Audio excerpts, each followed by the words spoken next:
Imagine this, you just came up with the best melody ever for the song you're working on, but when you go to record it, you're disappointed to find that it just doesn't sit right in the song. This is something that still happens to me today, and fortunately, I have a few tips for you to help you get that vocal sounding like it belongs, so you can end up with something that sounds like this. Don't tell me that you love me. Don't tell me that you love me.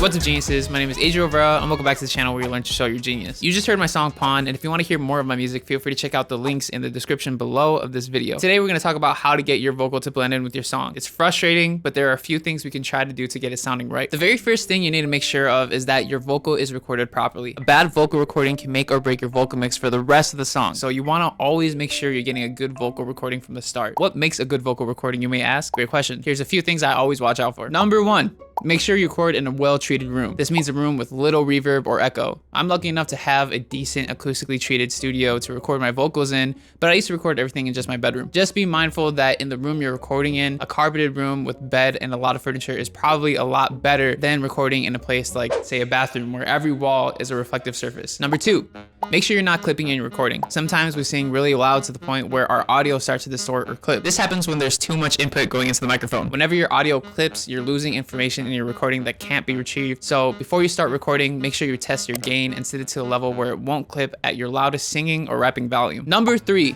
make sure you're a good distance from the microphone. There's something with every microphone called the proximity effect. All this means is that the closer you are to the microphone, the more low end will be picked up from your voice. Check it out. I'm closer.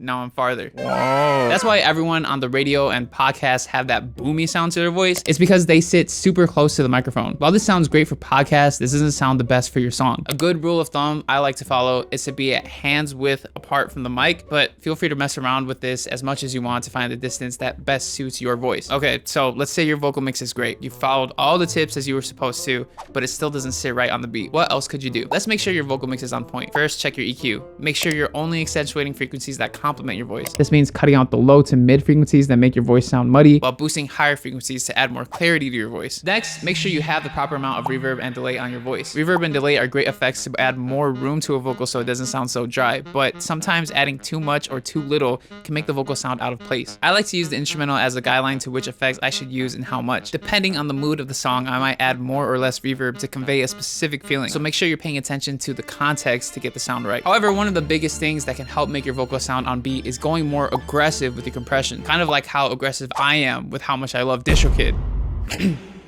Do you know what DistroKid is? It's a music distribution service that gets your music onto platforms like Spotify, Apple Music, Amazon Music, etc. That's unlimited music for just $20 a year. I've been using DistroKid since 2017, and I can confidently say they're the best music distributor for independent artists. I've amassed over 2 million streams on Spotify using DistroKid, and because they let you keep 100% of your earnings, I've made so much money! Okay, it's not that much money, but it's still cool that I've made enough money from streaming services to basically have DistroKid pay for itself. And you can have DistroKid too by using the link in the description to save 7% off your first year. Thank you, DistroKid, for sponsoring this video. Compression levels out the dynamics or volume of your vocals, so it's more consistent throughout the whole recording. Have you ever noticed that some parts of your vocal might sound drowned out by the beat while other parts might be sitting just right or even too loud? Going more aggressive with the compression will give you a more consistent volume throughout the recording. Alongside mixing properly, you want to make sure you're mixing on the right equipment. Proper mixing equipment like studio monitors and headphones produce a neutral sound, so you get the most unbiased mix possible. Every company has their own unique sound when it comes to their audio equipment, so if you're using speakers or headphones that aren't designed for studio setting, then your mix might sound great on one device,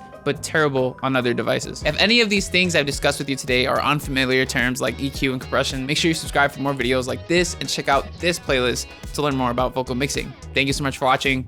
Show your genius. I've made so much money!